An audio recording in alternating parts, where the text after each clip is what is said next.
Have you ever wondered what happens when the person you sacrificed everything for throws it all away? Let me tell you a story about a woman who gave up her throne for love, only to discover she was never truly loved at all. The rain hammered against the windows of the modest apartment in Yeongdongpo, a working-class neighborhood far from the glittering towers of Gangnam. Minji stood at the kitchen sink, her hands raw from washing dishes, listening to her husband Junho laugh on the phone in the next room. But it wasn't the easy laughter they'd once shared. This was different, intimate, secretive. She dried her hands and moved quietly toward the bedroom door. Through the crack, she could see him lying on their bed, his face illuminated by the phone screen, smiling in a way he hadn't smiled at her in years. "I can't wait to see you tomorrow," he said softly. "Yes, the usual place. Don't worry, she has no idea." Minji's heart dropped into her stomach. She pushed the door open. Junho's head snapped up, and for just a moment, guilt flashed across his face before it hardened into irritation. "How long have you been standing there?" he demanded, sitting up and ending the call. "Long enough," Minji said, her voice steadier than she felt. "Who was that?" "A colleague from work. We're planning a surprise for the department head." "Don't lie to me, Junho. Please, don't lie to me anymore." He stood, running his hand through his hair. "What do you want me to say, Minji? That I'm tired? That I'm exhausted from coming home to this?" He gestured around their small apartment. "You've been saying for 5 years that things will get better, that you'll find a good job, that we'll move to a better place, but nothing changes. You're still serving cheap coffee at that cafe, and I'm still the only one keeping us afloat." "I've been supporting your career," Minji said, her voice breaking slightly. "I gave up my opportunities so you could take that position at the marketing firm. I worked double shifts so you could afford those networking dinners. Everything I did was for us." "For us?" Junho laughed bitterly. "You mean for you to live off my success?" "Do you know what people at my company say when they ask about my wife? I have to tell them you work at a cafe.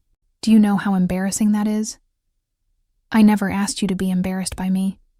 "Well, I am. I'm embarrassed, and I'm tired, and I'm done." He grabbed his jacket from the chair. "Her name is Seo Yeon. She's an executive assistant at one of our client companies. She's elegant, successful, ambitious. Everything you're not." The words hit Minji like physical blows. "How long? Does it matter?" "How long, Junho?" 8 months.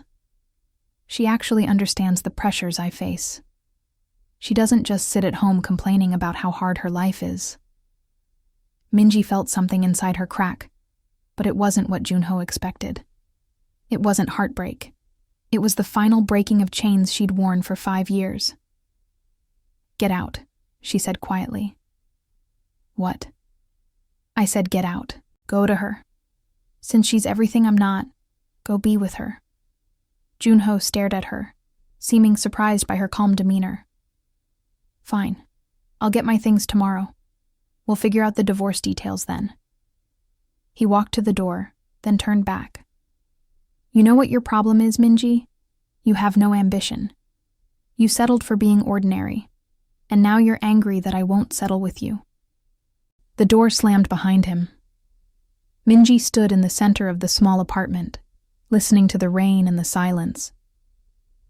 Then she walked to the closet and pulled out a box she'd hidden on the top shelf 5 years ago.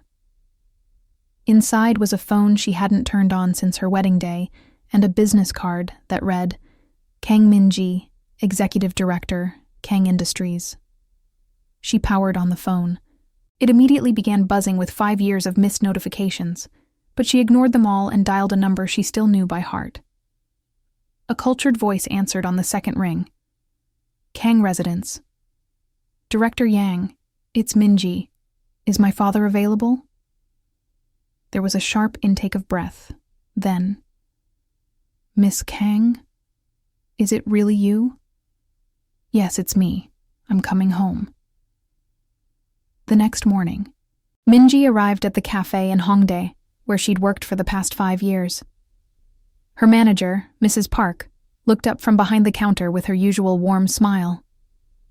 "Minji, you're early today. Is everything all right? You look pale." "Mrs. Park, I need to give my notice. Today will be my last day." The older woman's face fell. "Oh no. Did you find something better? I knew you were too good for this place. You're the best employee I've ever had." "Thank you for everything you've taught me," Minji said, meaning it.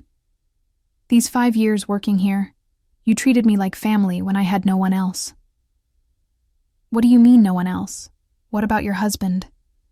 Minji's smile was sad. "We're getting divorced." "That fool," Mrs. Park muttered. "I never liked him. Always complained about the coffee being too cheap when he picked you up. A man who's ashamed of honest work is no man at all." She came around the counter and pulled Minji into a hug. "Are you going to be okay? Do you have somewhere to go?" "Yes. I'm going home." After her shift, Minji took the subway to Cheongdam-dong, Seoul's wealthiest neighborhood. She'd taken this route thousands of times in her youth, but now, after 5 years away, the gleaming towers seemed almost foreign. She walked past luxury boutiques and expensive cars until she reached a high-rise building with Kang Industries emblazoned across the top. The security guard at the entrance, an older man named Mr. Kim, looked up from his desk and did a double take. His mouth fell open. Miss Kang? Is that really you?" "Hello, Mr. Kim. It's good to see you again." "My goodness, you've come back. Does the chairman know?" "I called Director Yang last night. I think everyone knows by now." Mr. Kim's eyes were misty. "Welcome home, miss. We've all missed you terribly." Minji took the executive elevator to the top floor. The doors opened directly into the chairman's suite, where Director Yang was waiting. The distinguished older man, her father's right hand for 30 years, actually had tears in his eyes. "Miss Minji," he said, his voice thick with emotion.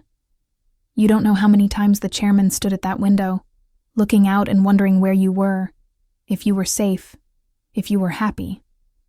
"Is he here?" "In his office. He's been waiting since dawn." Minji walked past her old office, past the conference rooms where she'd once helped shape corporate strategy, until she reached the massive double doors of the chairman's office. She knocked once and entered. Kang Dae-sung sat behind his desk, a man in his early 60s who'd built an empire from nothing. When he saw his daughter, his stoic expression crumbled. He stood, and for a long moment, they simply looked at each other across the expanse of the office. "Appa," Minji said softly. "Minji-ya," he replied, his voice breaking.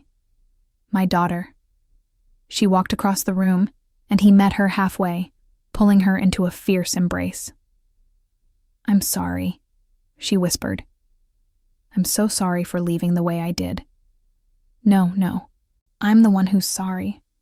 I should never have said those things. I should never have made you choose between your family and your heart." He pulled back to look at her face, his hands on her shoulders. "Are you all right? Director Yang said you're getting divorced?" "Yes, he was having an affair. He said I wasn't ambitious enough, that I embarrassed him because I worked at a cafe." Dae-sung's jaw clenched. "What's his name?" "Appa, please. I don't want revenge. I just want to move forward. You gave up everything for him. Your position here, your education, your future. And he repays you like this?" "I know. But I'm ready to come back now, if you'll have me." Dae-sung's eyes filled with tears again. "If I'll have you? Minji, this company has always been yours. I've kept your office exactly as you left it. I never stopped hoping you'd return." He guided her to the couch in his office. "Tell me everything." So Minji told him about the 5 years, how she'd met Jun-ho at a charity event where she'd been representing the company, how he'd pursued her, not knowing who she really was because she'd used a false name, wanting someone to love her for herself rather than her family's wealth, how she'd fallen hard for his ambition and drive, mistaking his hunger for success as passion. How when her father had demanded she end the relationship with someone he saw as a social climber, she'd chosen Junho instead, walking away from everything. "I thought I was choosing love," she said. "I thought if I proved I could make it on my own, build a life without the family money, he'd love me for who I really was. But he never did. He loved the idea of what I could become, not who I actually was." "And now?" Daesung asked. "Now I want to come back. Not as the person who ran away, but as someone who's learned what matters. I want to help build Kang Industries into something even greater. And I want to show everyone, that I was never the small, unambitious person they thought I was." Daesung smiled. "Then welcome back, Executive Director Kang. We have a board meeting next week. I think it's time to introduce you to some new potential partners." 2 weeks later, Junho arrived at the apartment to collect his things. He'd texted Minji to make sure she wouldn't be there, but she'd purposely stayed. When he walked in, he looked startled to see her dressed in an elegant designer suit, her hair professionally styled, looking nothing like the tired cafe worker he'd left. "What's this?" he asked, gesturing at her appearance. "Did you get a job interview?" "Something like that," Minji said calmly. "I've packed your things. They're by the door." He glanced at the boxes, then back at her. "Have you signed the divorce papers yet?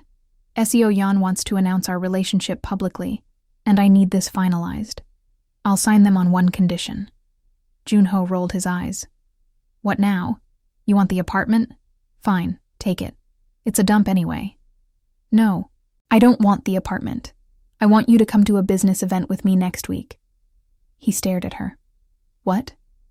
"One last appearance as my husband. There's a major corporate merger being announced, and I need a date. After that, I'll sign whatever you want." "Why would you need me for that?" "Let's just say I don't want to show up alone. Consider it my pride. One last chance to pretend we were something we weren't." Junho considered this. "Fine. One event. But then you sign the papers immediately." "Agreed." The event was being held at the Shilla Hotel in Seoul, one of the most prestigious venues in the city. Junho arrived at the apartment in a rented tuxedo, clearly having spent money he didn't have to look impressive. "You clean up nice," Minji said. She wore a stunning emerald green gown that she'd had delivered from a designer boutique, though she'd told Junho she'd borrowed it from a friend. "So do you," he admitted grudgingly. "Maybe if you'd made this effort before, things would have been different." Minji just smiled and didn't respond. They took a taxi to the hotel, and Junho's eyes widened as they approached the grand entrance where luxury cars were dropping off Seoul's business elite. "What kind of event is this?" he asked nervously. "I told you, a corporate merger announcement.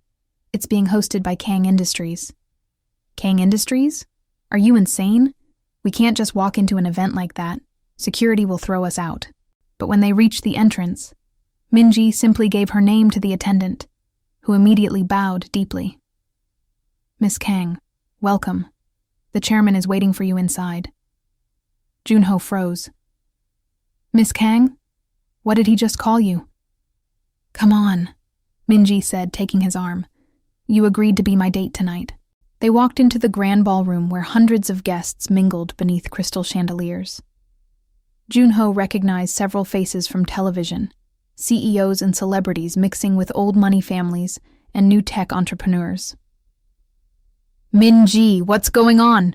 he hissed. Before she could answer, Director Yang approached. "Miss Kang, your father is about to make the announcement. He'd like you by his side." "Minji." Junho grabbed her arm. "Tell me what's happening right now."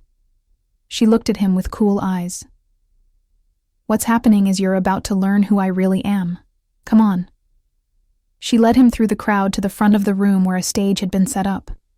Kang Daesung stood there in an impeccable suit, and when he saw Minji, his face lit up.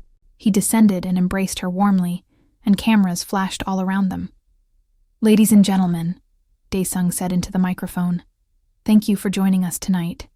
As you know, Kang Industries has been negotiating a major merger with Hansong Group, combining our manufacturing power with their technological innovations. But before we discuss business, I have a personal announcement to make. 5 years ago, my daughter left home. Tonight, she has returned, and she will be taking her rightful place as executive director of Kang Industries. Please welcome Kang Min-ji. The room erupted in applause. Beside her, Junho had gone completely white.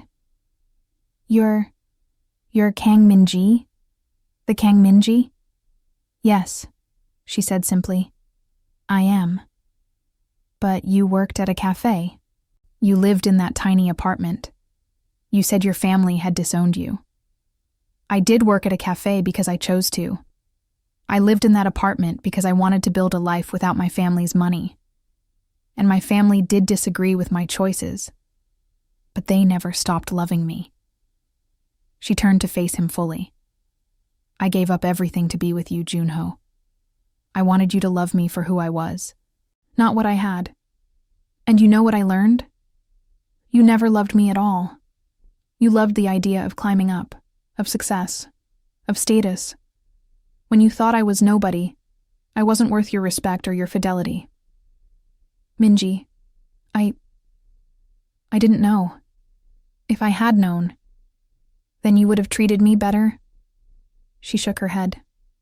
That's exactly the problem. I shouldn't have needed to be somebody for you to treat me with respect and love. The fact that you're only interested now that you know who I really am just proves I made the right decision to leave you. A woman approached them, elegant in a designer dress. She looked at Junho with confusion. Oppa, what are you doing here?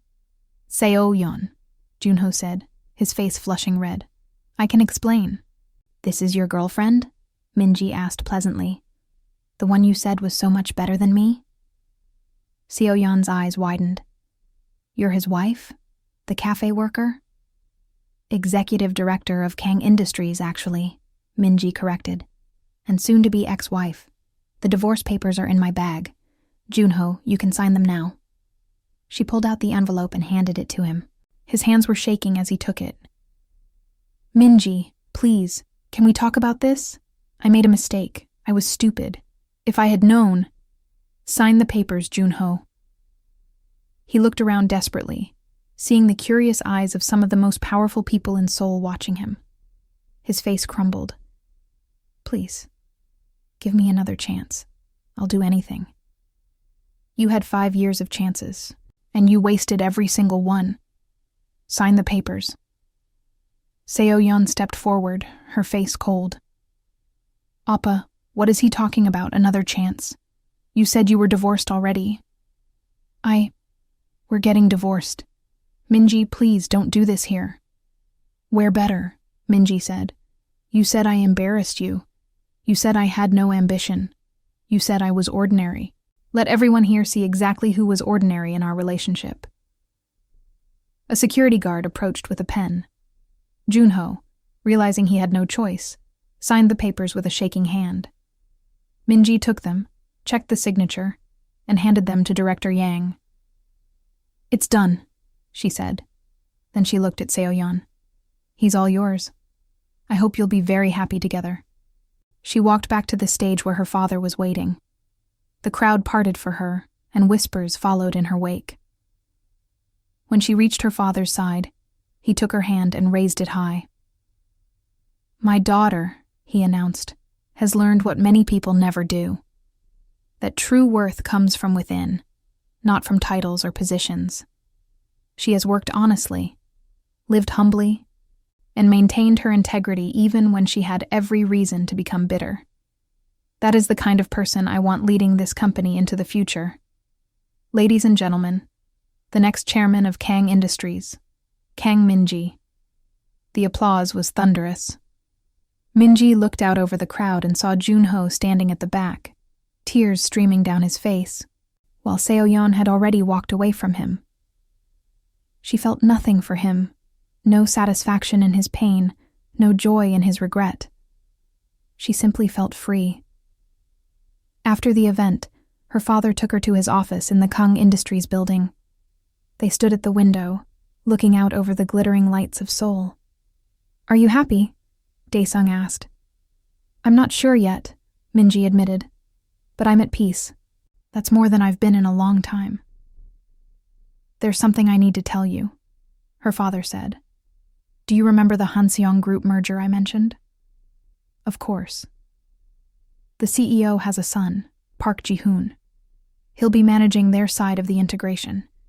You'll be working closely with him." Minji nodded.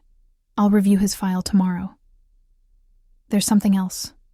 5 years ago, when you first left, before you met Junho, do you remember attending a charity auction?" "Vaguely. Why?" "You outbid everyone for a painting by a young artist who was trying to fund his university education. You told me art should be appreciated for its own sake, not for investment value." "I remember now. It was a beautiful painting of Namsan Tower at sunset. That young artist was Park Ji-hoon. He's never forgotten what you did for him. He's been following your career, or rather the absence of it. When I told him you were coming back, he specifically requested to be your counterpart in the merger." Minji felt something flutter in her chest, a feeling she hadn't experienced in years. "He remembers me?" "More than that. He said the woman who believed in his art when no one else did is the kind of person he wants to do business with. He'll be at the office tomorrow for the first integration meeting." The next morning, Minji arrived at Kang Industries early. She'd reclaimed her old office, and Director Yang had updated her on 5 years of missed developments. She was studying the Hanseong Group portfolio when there was a knock on her door. "Come in," she called. The door opened, and a tall man in an impeccably tailored suit entered. He had kind eyes and an easy smile, and he carried a wrapped package under his arm. "Executive Director Kong," he said, bowing slightly. "I'm Park Ji-hoon from Hansong Group. It's an honor to finally meet you properly." Minji stood, and for a moment, they simply looked at each other. There was something in his gaze, a warmth and recognition that made her breath catch. "Mr. Park," she said, extending her hand. "Welcome." He shook her hand, and his grip was warm and steady. "I brought you something," he said, setting the package on her desk. "A gift to commemorate our partnership." Minji unwrapped it carefully. Inside was the painting she'd bought 5 years ago, the sunset over Namsan Tower, but next to it was a new companion piece showing sunrise over the same view. "The sunset you bought," Ji-hoon explained, "was me at my lowest point, unsure if I could continue. The sunrise is me now, rebuilt and ready for the future. I wanted you to have both, to show you that your kindness had consequences you never saw." Minji felt tears prick her eyes. "It's beautiful, but I can't accept something so personal. Please, it would mean everything to me if you did. You believed in me when I was nobody. Let me thank you now that I'm somebody." Minji looked up at him and saw something in his eyes that she recognized. Genuine appreciation, not for what she could do for him, but for who she was as a person. It was the look she'd been searching for in Junho and had never found. "Thank you," she said softly. "I'll treasure it." Over the next 3 months, Minji and Ji-hoon worked closely on the merger. What started as a professional relationship deepened into friendship, and then into something more. Ji-hoon was everything Junho hadn't been. He valued her opinions, respected her decisions, and admired her strength. He knew about her past, about the divorce and the years she'd spent hiding her identity, and it only made him respect her more. One evening, as they worked late in her office, Ji-hoon set down his pen and looked at her seriously. "Minji, there's something I need to tell you." She looked up from the contract she was reviewing. "What is it?" "I've been in love with you since that charity auction 5 years ago. I watched you bid on my painting, not because you wanted to invest in an up-and-coming artist, but because you genuinely loved the work. I saw you argue with one of the other bidders who said it was overpriced, and you told him that art wasn't about price. It was about connection. I wanted to know you so badly. But by the time I worked up the courage to approach you, you'd already left. Minji's heart was pounding. Ji-hoon, I'm not telling you this to pressure you, he continued quickly. I know you've been through a lot. I just want you to know that I see you, Minji. Not Executive Director Kang, not the chairman's daughter, but you, the woman who worked in a cafe and never complained. The woman who gave up everything for love and didn't let it make her bitter. The woman who chose to come back not for revenge, but because she wanted to build something meaningful. That's the woman I love. Minji stood and walked around the desk. She stopped in front of him, and he stood too, looking at her with such open vulnerability that it took her breath away. I'm scared, she admitted. I'm scared to trust someone again. I'm scared to open my heart and have it broken. I know. I'm scared too. Loving someone who's been hurt before means knowing I'll have to work twice as hard to earn your trust. But Minji, I'm willing to do that work. I'm willing to wait however long it takes. She reached up and touched his face gently. What if I'm not ready yet? Then I'll wait. A month, a year, 10 years, however long you need. Minji felt tears slide down her cheeks. You really mean that, don't you? Every word. She kissed him then, gentle and tentative, and felt him respond with equal care. When they pulled apart, she was smiling through her tears. I don't want to wait, she said. I've already wasted 5 years on someone who didn't deserve them. I don't want to waste any more time. Ji-hoon laughed with pure joy and pulled her into his arms. Then let's not waste another second. 6 months later, Minji stood in front of the same mirror where she'd once prepared for her first wedding. But this time, everything was different. The dress was more beautiful, the venue more grand, and most importantly, the man waiting for her was someone who loved her completely. There was a knock on the door, and her father entered. He stopped when he saw her, his eyes filling with tears. Appa, don't cry, Minji said, laughing. You'll make me cry too. I can't help it. You're so beautiful, and more than that, you're happy. That's all I've ever wanted for you. I know. I'm sorry I didn't understand that 5 years ago. No apologies today, Daesung said, coming to stand beside her. Today is only about joy. Are you ready? More than ready. They walked together through the hallways of the Shilla Hotel, past the same ballroom where she'd announced her return 6 months ago. The wedding was being held in the garden, under a canopy of cherry blossoms. As they approached, Minji could see Ji-hoon standing at the altar, and when he saw her, his face transformed with such love and wonder that her heart felt like it might burst. The ceremony was perfect. They exchanged vows they'd written themselves, promising not just love, but respect, trust, and partnership. When Ji-hoon kissed her as his wife, the crowd erupted in applause, and Minji knew with absolute certainty that she'd finally found where she belonged. At the reception, she danced with Ji-hoon, with her father, with Director Yang, who'd become like an uncle to her. She laughed with friends she'd reconnected with and made plans with new ones she'd found. She was surrounded by people who valued her for who she was, not what she could give them. Late in the evening, as she and Ji-hoon prepared to leave for their honeymoon, Director Yang approached with a strange expression. Miss Minji, there's someone here who'd like to speak with you. I told him it was inappropriate, but he insisted. Minji felt Ji-hoon tense beside her. Who is it? Your ex-husband. Minji and Ji-hoon exchanged glances. It's okay, she said to Ji-hoon. I'll handle this. Give me 5 minutes. I'll be right here, he promised. She found Junho waiting in one of the hotel's side gardens. He looked terrible, thinner than she remembered, with dark circles under his eyes. When he saw her in her wedding dress, he flinched. Minji, he said hoarsely. You look beautiful. What are you doing here, Junho? How did you even get in? I bribed one of the caterers. I know I shouldn't be here. I know I have no right. But I had to see you. I had to tell you."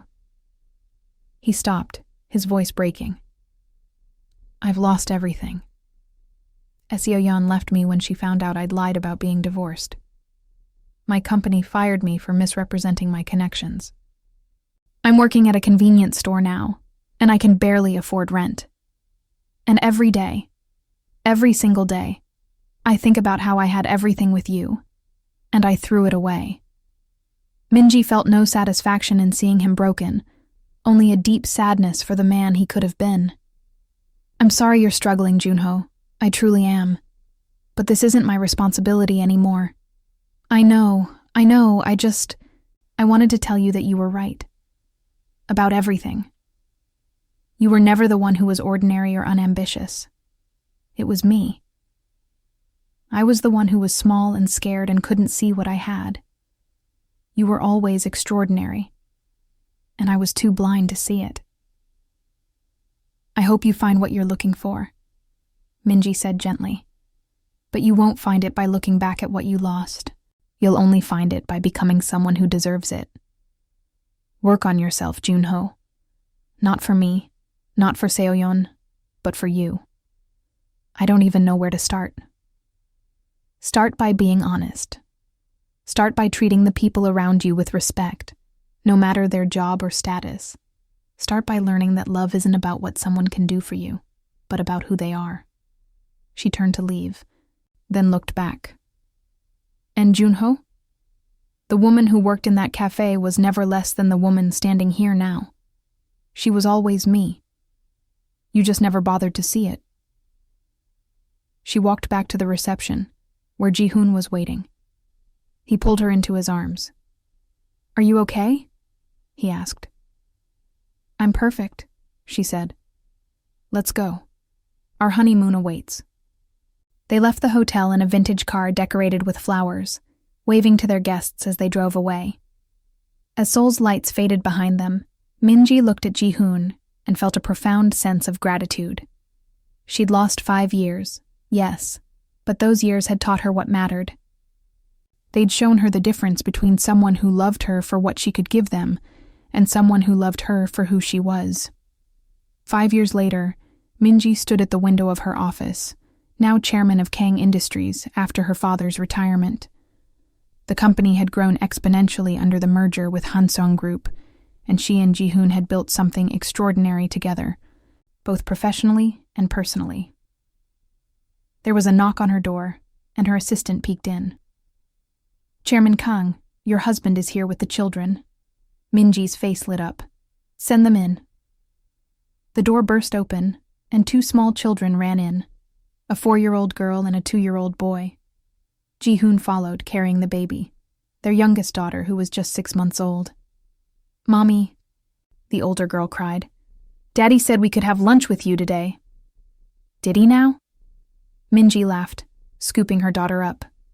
She kissed her son, who wrapped his chubby arms around her neck, then kissed Ji-hoon and stroked the baby's soft hair. "Well, I think that can be arranged. Let's go to that restaurant you like." As they left the office together, Minji caught sight of their reflection in the glass windows. Her family, her company, her life. Everything she'd built not by being someone she wasn't, but by being exactly who she was. She'd given up a throne once for love and found betrayal. But in returning to herself, in reclaiming her power and her purpose, she'd found something far more valuable. A love that saw her, valued her, and grew with her. She thought briefly of Junho. She'd heard through the grapevine that he'd eventually gotten his life together, found a more modest job, and learned some humility. She hoped he'd found peace. But mostly, she didn't think about him at all. Because the truth was, he'd done her a favor. His betrayal had freed her from a life that was never meant to be hers. It had forced her to return to herself, to remember who she was and what she was capable of. And in doing so, it had led her exactly where she needed to be.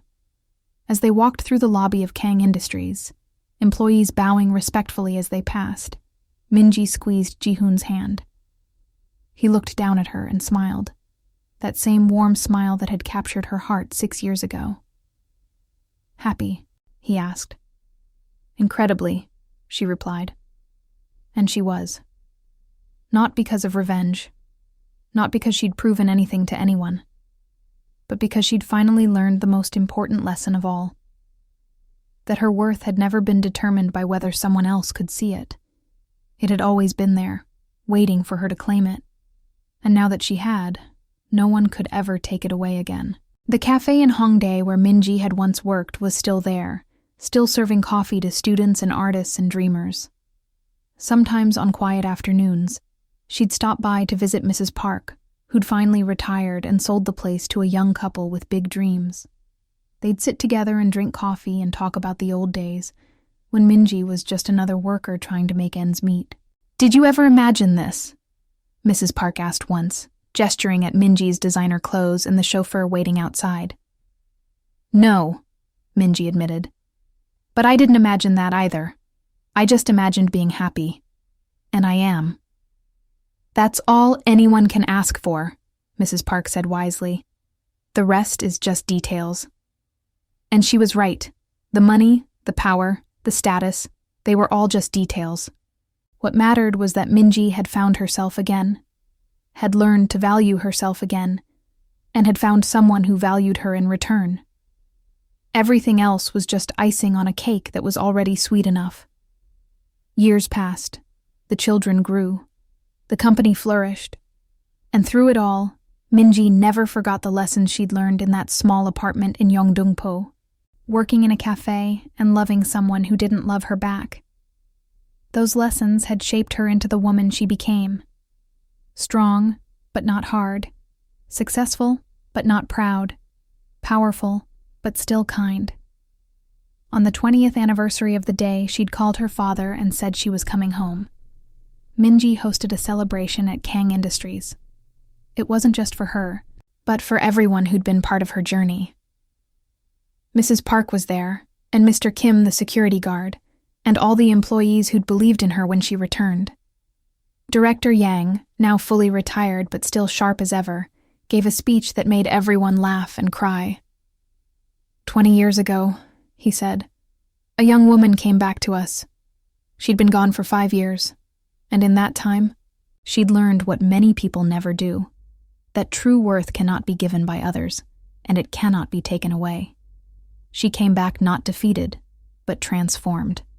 And in the 20 years since, she's transformed all of us and this company. Chairman Kang, we are honored to serve under your leadership. Minji stood to respond, looking out at the faces of the people who'd become her family. Thank you, she said simply, for believing in me, for supporting me, and for reminding me every day that success isn't measured in profits or power, but in the lives we touch and the good we do. My father built this company with his hands and his vision. I've tried to build on that foundation with heart and with purpose, and together we've created something that will outlast all of us. She looked at Ji-hoon, who stood with their now-grown children. Their eldest daughter was preparing to join the company, having just graduated top of her class from business school. Their son was studying art, following his father's first love. Their youngest daughter was still in high school, brilliant and ambitious and kind. Everything I've accomplished, Minji continued, I've accomplished because I learned to value myself. Not because of my family name, not because of my position, but because I am worthy of value simply by existing, by trying, by being human. That's what I hope to pass on to the next generation. That your worth is inherent, that you don't need to prove it to anyone, and that the only person whose opinion truly matters is your own. The room erupted in applause. Later, as the party wound down, Minji stood at the window where she'd stood so many times before, looking out at Seoul. The city had changed, and so had she, but the core of who she was remained the same. A woman who'd learned that losing everything could be the first step toward finding herself. Ji-hoon came to stand beside her, sliding his arm around her waist. What are you thinking about? Everything, nothing. How strange life is. How unexpected. Any regrets? Minji considered the question. Did she regret the 5 years she'd lost? The heartbreak, the betrayal? Once she would have said yes. But now, looking at everything she'd built, everyone she'd loved, every lesson she'd learned, she knew the answer. No, she said. No regrets. Everything that happened, good and bad, led me here. And here is exactly where I want to be. Me too, Ji-hoon said, kissing her temple. Me too. And as the sun set over Seoul, painting the sky in shades of gold and pink, Minji felt a profound sense of peace. She'd started her adult life running away from who she was, trying to prove something to someone who would never appreciate it. She'd lost years and tears and dignity. But in the end, she'd found something far more valuable: herself. The story of her betrayal and return became something of a legend in Seoul's business circles. Young women would ask her advice, and she always told them the same thing. Don't lose yourself in loving someone else. Don't make yourself small to make them comfortable. And if someone can't see your worth, that's their limitation, not yours. She donated generously to programs supporting women leaving abusive or unbalanced relationships. She funded scholarships for women in business. She made sure that Kang Industries had policies supporting work-life balance, paid maternity leave, and equal opportunities for advancement. You're changing the whole system, Director Yang remarked once. That's the point, Minji replied. I had the privilege of being able to walk away and rebuild. Not everyone does. If I can use my platform to make it easier for others, then all of this means something. On her 50th birthday, Minji received an unexpected letter. It was from Junho. She almost threw it away without reading it, but Ji-hoon encouraged her to at least see what it said. The letter was simple. Dear Minji, I don't expect you to respond to this. I don't even know if you'll read it, but I wanted you to know that I've spent the last 25 years trying to become a person who would have deserved you. I never will be. I know that now. But trying has made me a better man than I was. I'm remarried. Her name is Young-hee. She's a teacher, kind and patient and wise. We have a modest life, and I love her with everything I have. I treat her the way I should have treated you. I see her the way I should have seen you. I'm not asking for forgiveness. I'm not asking for anything. I just wanted to say thank you. Thank you for showing me, even in the painful way you did, what real strength looks like. Thank you for being an example of grace and dignity, even when I deserved neither. I hope you're happy. I hope you have everything you ever wanted.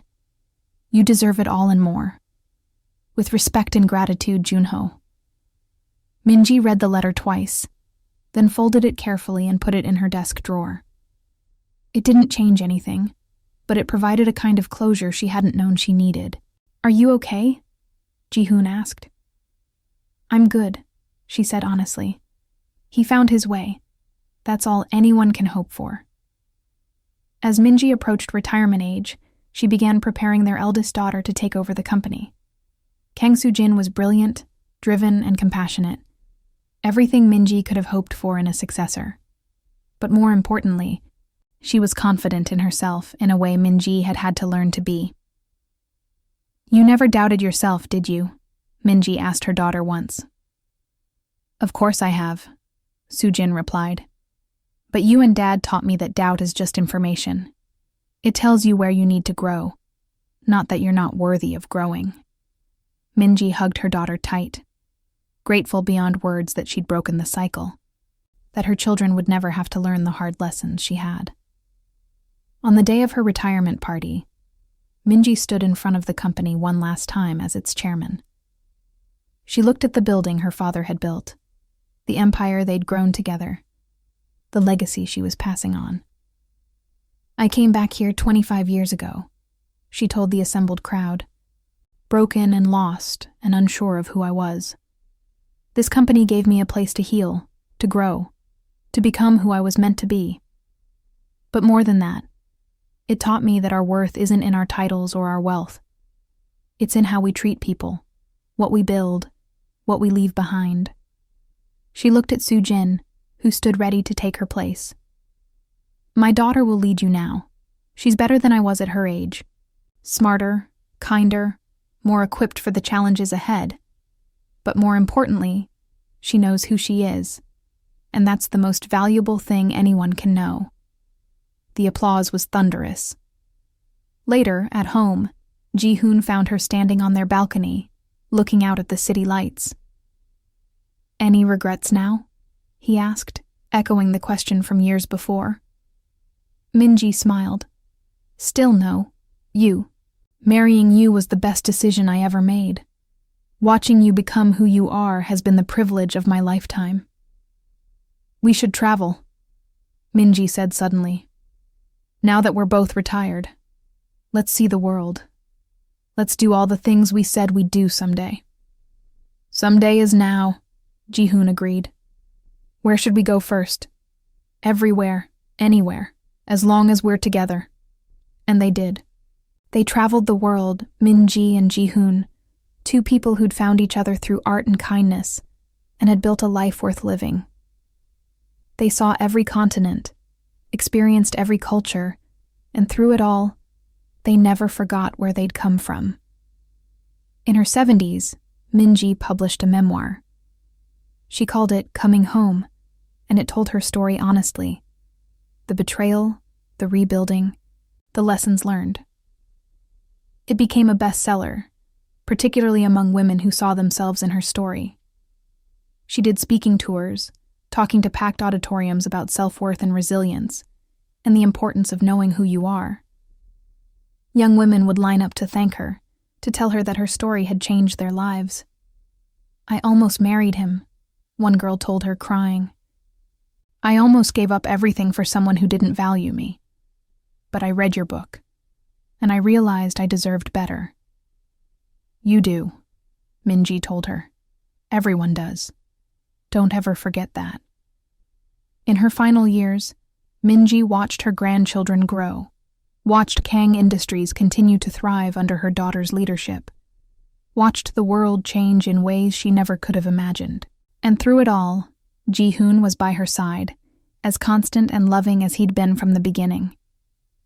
When she was 85, on a quiet morning in spring, Min-ji passed away peacefully in her sleep, Ji-hoon holding her hand. Her funeral was attended by thousands.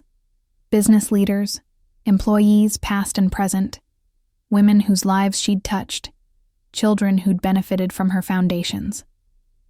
But the eulogy that mattered most was the one her daughter gave. My mother taught me that we are not defined by what happens to us, but by how we respond to it. She taught me that betrayal doesn't make us victims, it makes us survivors. She taught me that real power comes not from controlling others, but from knowing ourselves. And most importantly, she taught me that it's never too late to come home, to who you really are, to what you really deserve. She gave up a throne for love and found betrayal. But in reclaiming that throne, she found something far more valuable, herself. And in finding herself, she found true love, true purpose, and true peace. That is her legacy. That is what she leaves behind.